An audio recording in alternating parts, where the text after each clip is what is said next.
నమస్కారం. నా పేరు వారణాసి ఉదయభాస్కరమూర్తి. ఆకాశవాణిలో అనౌన్సర్గా అంటే వ్యాఖ్యాతగా పనిచేసి 2024 జూలై 31న పదవీ విరమణ చేశాను.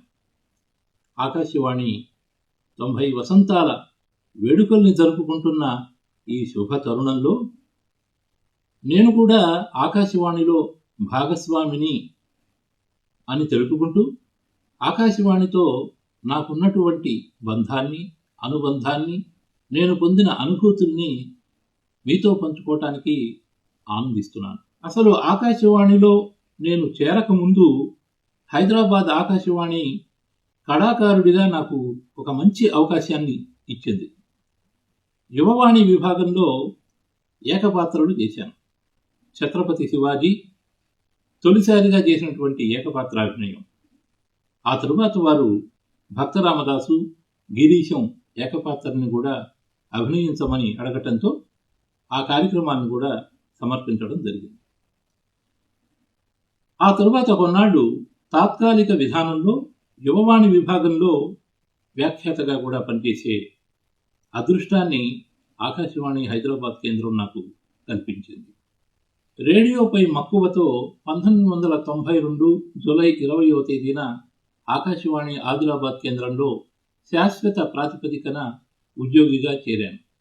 ఆ విధంగా ఆకాశవాణిలో అనౌన్సర్గా నా ప్రస్థానం మొదలైంది. 1998 అక్టోబర్ 15వ తేదీ వరకు ఆకాశవాణి ఆదిలాబాద్ కేంద్రంలో అనౌన్సర్గా చేస్తూ నాటికలలో పాత్రధారిగా, ఇంకా రూపకాలని రచించి వాటిని సమర్పించటం, ముఖ్యమైన ఈవెంట్స్ అంటే ఆకాశవాణి ఆదిలాబాద్ కేంద్రం గిరిజనుల యొక్క సంస్కృతి సంప్రదాయాల్ని పెంపొందించే విధంగా అనేక వేడుకల్ని మేము కవర్ చేసి వాటిని రేడియోలో నివేదికలుగా సమర్పించడం జరిగింది. ఈ విధంగా గిరిజనుల జాతరల్ని, వాళ్ళు చేసుకునే వేడుకల్ని, మరి అనేక అంశాలని ఆకాశవాణి ఆదిలాబాద్ కేంద్రం కోసం నేను రూపొందించి ప్రసారం చేయడం జరిగింది. ఇక 1998 అక్టోబర్ 16వ తేదీన విజయవాడ ఆకాశవాణి కేంద్రానికి బదిలీపై నేను రావడం జరిగింది. అప్పటి నుంచి విజయవాడ ఆకాశవాణిలో నా ప్రస్థానం వైవిధ్యంగానే సాగిందని, విజయవాడ ఆకాశవాణితో నా బంధాన్ని, అనుబంధాన్ని, మధురానుభూతుల్ని, ముఖ్యమైన వాటిని మీతో ఇప్పుడు చెప్పుకుంటాను.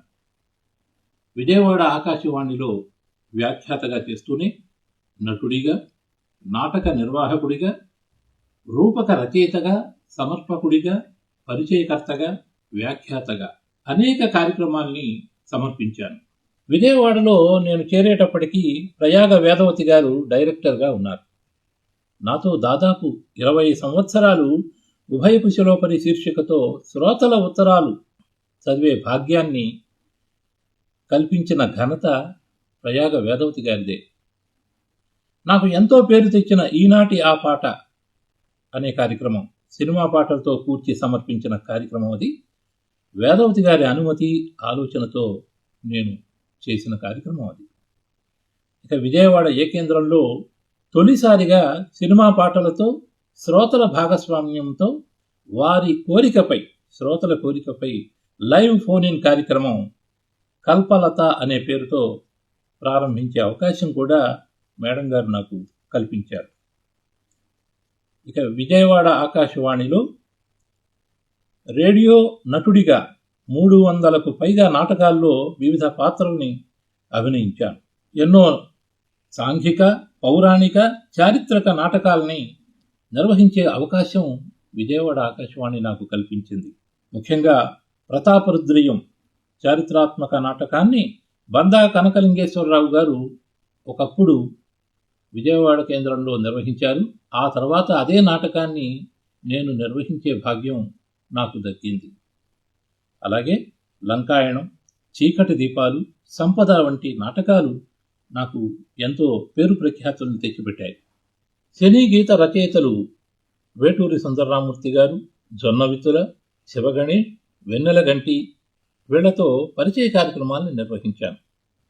మంగళగిరి ఆదిత్యప్రసాద్ గారి ప్రోత్సాహంతో శ్రీకృష్ణదేవరాయ వైభవం ధారావాహిక ప్రసంగాలను, భోజనం కథలు ధారావాహిక కార్యక్రమాలను రికార్డు చేసి ప్రసారం చేసే అవకాశం నాకు దక్కిన అదృష్టంగా భావిస్తున్నాను.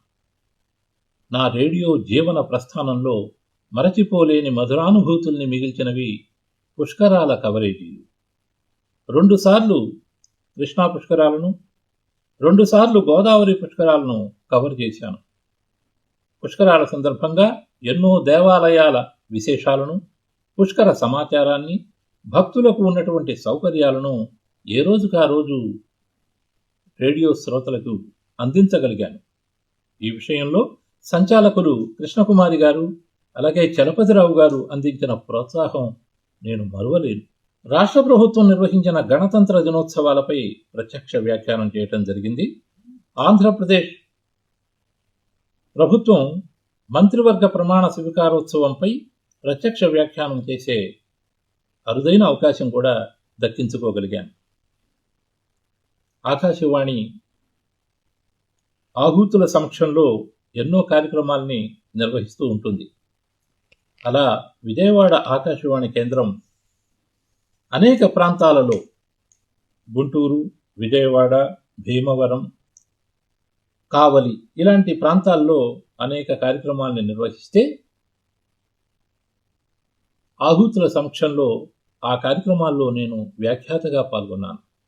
పూర్వ రాష్ట్రపతి డాక్టర్ అబ్దుల్ కలాం గారి భీమవరం, నెల్లూరు పర్యటనలపై రేడియో నివేదికల్ని సమర్పించిన ఆ అనుభూతిని నేను మరువలేను.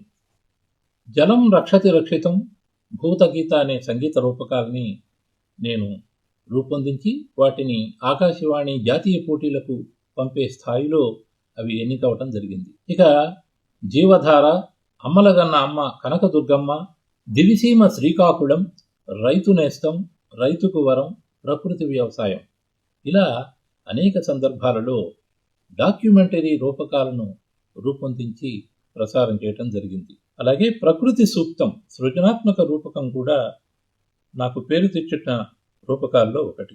నాకు మధురానుభూతిని కలిగించినటువంటి మరొక అంశం, ఉపరాష్ట్రపతి హోదాలో ముప్పవరపు వెంకయ్య నాయుడు గారు ప్రారంభించిన నెల్లూరు ఆకాశవాణి ప్రారంభోత్సవ కార్యక్రమానికి వ్యాఖ్యాతగా నేను పనిచేయటం.